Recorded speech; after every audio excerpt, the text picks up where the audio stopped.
What's good, YouTube? It's your boy Tony D2 Wild checking in once again. Tony Digital bringing back another 4K visual, back with another guys. This week's edition of Will You Sleep or Will You Keep, man? They ride.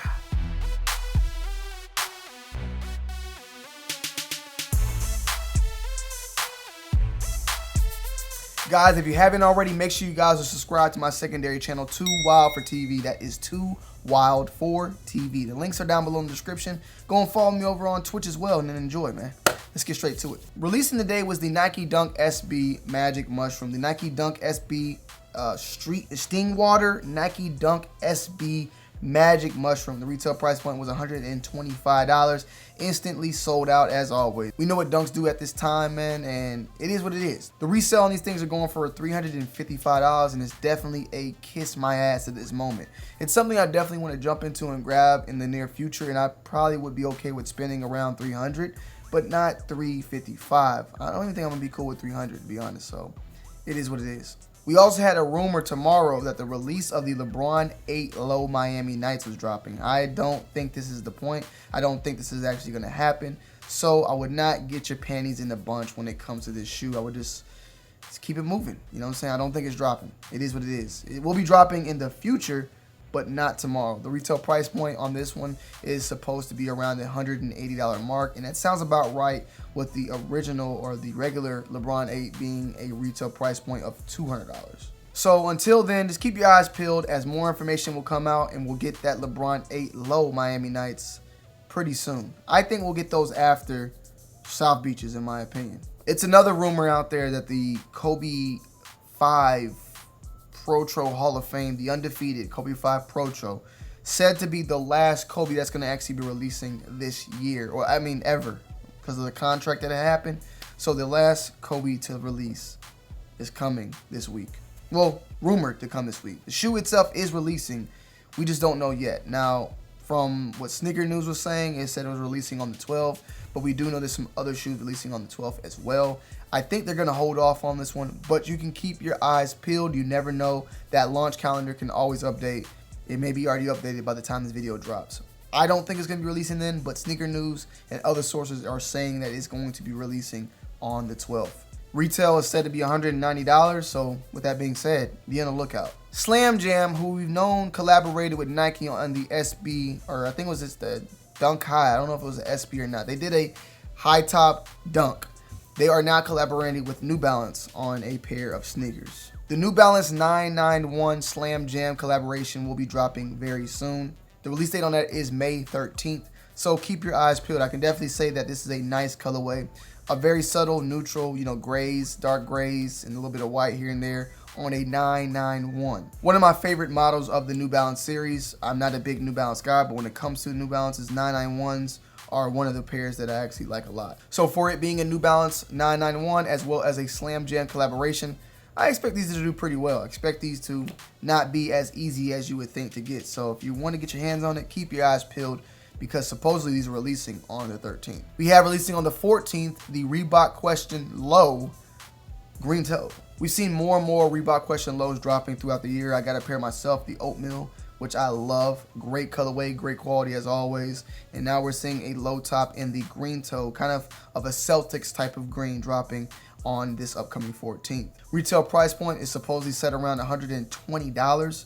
So it's definitely a bang for your buck if you're loving the Reebok Question, or you're just loving basketball shoes or some shoes that have nostalgia to it. The Reebok Question Low and the mids are always bangers, always bangers.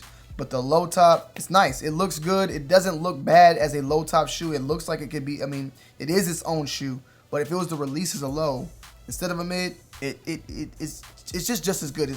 Jordan 11 highs and Jordan 11 lows, some people hate that, right? They hate that. I don't really hate it. But I would say this shoe, mid and high, there's just nothing to hate, bro. There's nothing. It's damn near the same thing, in my opinion. It looks good, just as good, high or low.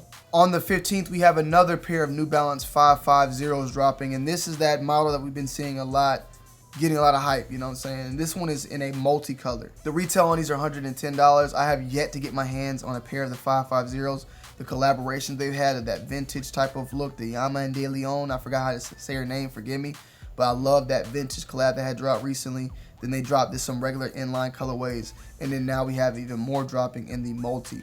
And I feel like now as time goes on, those 550s will eventually be able to get copped pretty much anywhere possible. So I'm kind of waiting for that hype to fizzle out to actually grab a pair of this 550 because it's like I like the way it looks. It has a nice vintage look to it, and I wouldn't mind getting it in a white and red, white and blue, or white and green. It really doesn't matter. Whatever colorway that's available for me to pick up, I would definitely jump on that and hop on that. This multicolor one is not bad, but I'm not too much into the multicolor when it comes to this specific model. I'm good.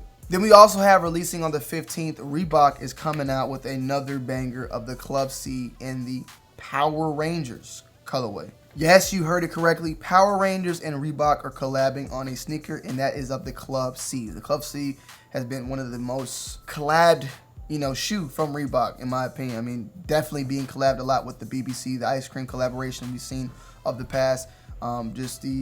Just multiple different collabs from ice cream with the Club C. Now we see it with the Power Rangers. I love the Power Rangers. I love the collaboration, the shoe itself. Not something that I would rock every single day. Definitely something I could rock and pop. Make it work. Pop. That sounded kind of weird, but yeah, you get my. I would make it do its Thug Thizzle, but it's also more so almost a collection piece in my opinion. A lot of people out there that have been fans of Power Rangers will definitely want to get on board and jump on this one. In my opinion, it's a nice one. Then we have releasing on the 12th, this upcoming Saturday. I know I'm a little bit went back and forth, but that is the Jordan 1 AJKO, or the AJKO, the Jordan 1 KO, whatever you want like to call it, of the Chicago colorway.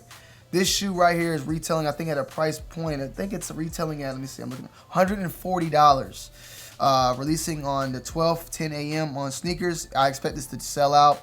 It's already going for around $300 on StockX right now, so this is going to be an issue.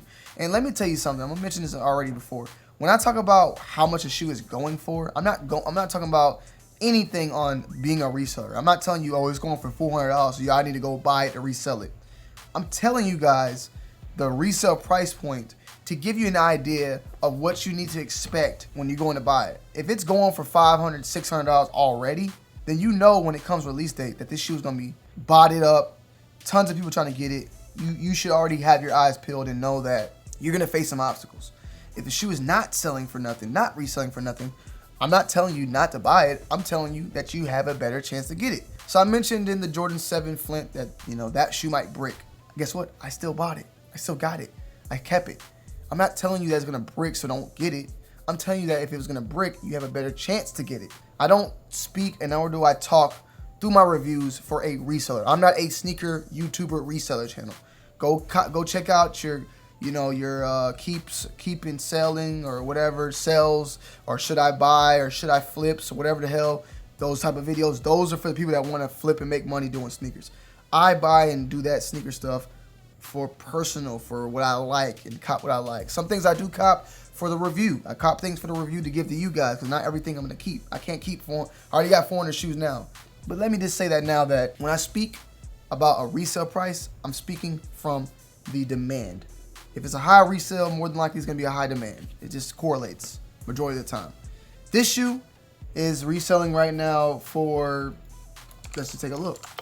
We got it going right now for $279. So it's went down a little bit since then. It was sitting at around $300. If I was to buy it right now, let's see how much it's going to go for on StockX. $312. So it's flipping for over double of what it is. So I'm expecting this shoe to sell out, bro. Pretty much. If it was going for like $250, I probably would have bought it right now. You know what I'm saying? Just to secure my pair. But it's going to be a banger for its buck. In the leak side of news, we have the Yeezy 500 dropping in 2 different colorways. Sumac and Textile are set to be released on the 17th. So this following, the next week, 2 Yeezy 500s are said to be releasing. So be on the lookout. Retail price point, I forgot how much 500s are even going for. I only got 1 pair, and that's the original pair. Definitely liking these colors a lot, but I'm feeling like it's more so something in the fall time. So if I was to cop this now, I would definitely hold on to it for the fall season. I don't know why they don't drop 500s like crazy during fall, because I feel like last year in the fall and winter, it was not many 500 colorways dropping. Now it's tons. I feel like in reality, I feel like the Yeezy and Adidas brand is this backed up right now. They're backed up with tons of just colorways and things that drop. That's why we just see all this stuff just dropping constantly. You know what I'm saying? It's just constant drops of other models because they're trying to get caught up or something. That's why I think the 451s is haven't still dropped, in my opinion. It is what it is. We have a new Nike LD Waffle collaboration with Sacai. But on top of that, Clot, Sacai, Nike LD Waffle. Seems like if they want to do, it seems like Sacai did something real smart here. They created a model that Nike now has to attach their name to pretty much all of it. That Sacai that they did with the Blazers, that they did with the LD Waffles, they had to keep their name on it. They made a model that attracted so much attention that Nike can't remove Sacai from it and just call it Clot Nike LD Waffle because the Sacai LD Waffle is made a certain way. That's smart. Do you guys get what I'm saying? Like, imagine Nike says they come to you and they want you, right? And they make a shoe. They can't sell that same shoe without your name attached to it. Otherwise, it's kind of like, it's not the same. I mean, look at Off-White, you know? Off-White, though, I feel like they want to keep that one more and more exclusive. And they, who knows how that contract is. But the Sacai, they got the Blazer, they got the Waffle. They're going to having to add people onto that in order to keep and maintain that still Sacai. They can't just call it the Clot. They have to add Clot with Sacai and Nike. And I just realized I still have a dread that has 2 strands in it. I got to take this one out. Give me one moment. But yeah, man, that's a smart move from you guys over there, Sacai. I mean, I don't think you did it intentionally. You just made the best shoe you could make. But now Nike's at your heels to continue to do that model and use that model, which they could probably take you guys out the picture. They're not, because it's not a smart move, in my opinion. We have new images of an upcoming Jordan 4 Union. This one is set to release sometime this year. No set date. Desert Moss, Turquoise Blue, Dark Iris is the colorway. In my opinion, it's an ugly looking shoe, man. It's ugly as hell. You know what I'm saying? But you guys know I like ugly shoes because they tend to pop. They tend to have a little bit more flair to them. The colorway matches, the color palette has no sort of mix, no sort of match, no sort of flow to it. But it's not really a problem. You know, you guys know how I feel about the tongues in this. The tongue out, though, definitely makes the shoe look better. And they actually, I think, has some pictures of that. We'll show some images of that. It's overall, it's a nice shoe. You know what I'm saying? It's a nice looking shoe. Is it anything I'm going to pay resale for? Hell no. So I'm pretty much out the picture when it comes to this shoe anyway. So it's nothing I'm really just tripping about. But we do have images for you guys out there that are willing to spend those thousands of dollars. So check it out. Let me know you guys' thoughts and opinions. But for me, it's a pass. Then we have releasing in August, we have a lot of Jordan 1 lows dropping. One being the Jordan 1 low shattered backboard. Talk about running a name through the dirt. I guess Nike's just going to shatter backboards forever, bro. You know what I'm saying? In my opinion, though, I won't lie, this colorway is nice. I love this. It reminds me of, I think, the 2.0, or I can't reverse. You got reverses, 2.0s, 3.0s, a new one's dropping this year. One dropped last year with the trash bag colorway. Forgive me. There was a high top version of this shoe, though. Or it looked at least a lot like it. And I think it was the Jordan 1 Reverse. Let me just check it out. Jordan 1 Reverse shattered. The Jordan 1 Reverse shattered backboard is pretty much the high top version of this low that we're about to see now. So I would definitely like to get this one in my collection. Do I think I will get it? No. So not really pressed. Not really worried about it, you know. Moving on. We have better images of the upcoming Travis Scott Fragment Jordan 1 Low OG. Now we know that the high is releasing. Now there's also a low, which features the same color palette. I think there might be some slight differences, actually.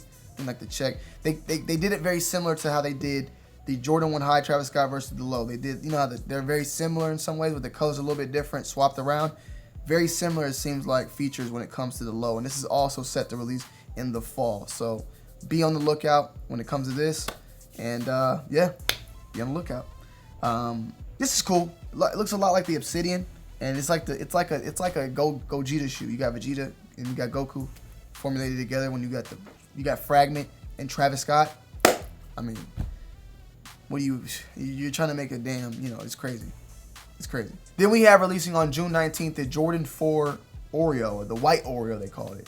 We've been seeing this shoe for quite some time, and I believe that this shoe is what we call the Tech Gray. I'm feeling like we called it the white cement or the Tech reverse cement. We were calling it all sorts of different things, and I think this is the same Tech Gray. Now it's getting the official name, the white Oreo. And now that I look at it, it does look like a white Oreo. The Oreo itself is black with that gray, speckles, and then the tongue has I believe a white Jumpman leather embroidered. This has the same exact thing. You think about it, same exact thing. There's only a few shoes that come with that tongue that that is embroidered instead of the patch. Let me see. And that is the Columbia, our Legend Blue 4, and the Jordan 4 Oreo that has that embroidery. There might be some other ones out there, but this is being called the white Oreo. Yeah, Tech Gray Black Fire Red, aka the white Oreo. I'm expecting this colorway to be pretty nice, do pretty well. You know what I'm saying? I expect a lot of people to like these. I like these. I definitely would add them to the collection. You guys know I'm not a big time new colorway guy, but some things I like because I know some things will definitely do good in the future. And everything was always new. Something was always a new colorway at some point. Laney 5s was a new colorway. So now you look at Laney 5s like an OG classic, when in reality it's a new colorway that released later on, way after, you know, the shoes dropped. So I'm with it. And I believe the Oreos in white, the Legend Blues were like some of the first colorways that dropped with the 4. Like I think they dropped like a 92 or something. I could be wrong, but forgive me, I'm a little wrong. The Air Jordan 4 Oreo colorway is a retro colorway of the Jordan 4 originally released. Let me see. It's saying it released in 1999. So yeah, my bad, slightly off. The original Jordan 4 released, I think, in 1989, because the 6 dropped in 91, the 6 dropped in 91, the 5 dropped in 19, had to be like 1990, 1991, and then, yeah, the Jordan 4 had to drop in 1984. Did I say 1984? See? That's what happens when I do these videos. I say weird shit. Did I say 1984? Maybe I said 1989. I don't know. The original Jordan 4 released in 1989. The Oreo released 10 years later in 1999. 1989, 1999. So that's when they are. Yeah, all right, cool. Confirmed. 1989, Oreo dropped in 1999, 10 years later. Forgive me, guys. I just got to make my brain work sometimes. You feel me? I be having brain farts, trust me. Then we have the Jordan 1 Low Neutral Gray. We've seen the high top release, I think, in January, February. I can't remember the exact date, but the low top version is dropping on June 24th. And that other model was the 85 high cut, or whatever you want to call it. Not really pressed too much about this one. The retail price one is $130. It's cool, it's clean, but it's not nothing like on my radar. And then we have the Jordan 12 Twist. This is a all white 12 with a little bit of red. I don't know what the twist is. I'm trying to, let's just look it up and see if there's anything like what the hell the twist comes from. You know, what are we twisting with? Somebody twisting their hips? I guess maybe they're making a cherry and they're flipping it and putting reds in other places or something. Who knows, man. Retail price one is $190. Its shoe is releasing on July 31st. The Jordan 12 Twist, I don't give a damn about that. So we also got releasing on the 14th, the Jordan 5 Low Class of 2020-2021. This is a part of the Wings program, a Jordan 5 Low black and gold. I think it's a nice looking colorway in my opinion. You have 20 on one side, 21 on the other side. Real nice. We haven't seen Wings really drop anything of a banger since, I mean, in my opinion, of the 12. There's been a couple of other ones I think that's dropped, but the Jordan 12 Low, the Jordan 12 Wings was the one that really popped it off. This one is nice, a little tribute for the class of 2020-21. Now, I don't know if it's 2020 and like 2021 or the year 2020-2021. You get what I'm saying? So, I'm not too sure 100% of what that is, but it is releasing on the 14th and it is on sneakers right now as we speak. Then we got releasing on the 15th, the Jordan 1 Shadow 2.0, which I will be getting a review out to you guys as soon as possible. Possibly tomorrow. So stay tuned on that. Got them early, maybe. We'll try to see what we can do, see what we can shake. There's also some other shoes that are dropping that I don't know too much about, that I don't know if I even announced yet, but when I get a chance to, I will. But the Jordan 1 2.0 or Shadow 2.0, whatever you want to call it, is nice. It's clean. I really am looking forward, though, to see about that material. I need to know what that material is all about. I need to know what it's about because I ain't gonna lie, I'm a little skeptical. A little bit skeptical on it. So we'll just have to wait and see, get some more info on it. Stay tuned. That will be coming out hopefully by tomorrow for y'all. So yeah, guys, I hope you guys enjoyed today's video. Make sure you leave a like, comment down below, and subscribe to the channel if you're new. I love you guys. I appreciate you guys as always. Stay tuned for more videos and go check out Too Wild for TV because we go live all the time at 6 p.m. pretty much each day. Maybe sometimes off on the weekend, but just stay tuned. Go to there and check it out. I love y'all. I appreciate y'all. And I'll see y'all on the next one, man. I'm out. It's your boy Tony D. Too Wild. Checking in, checking out.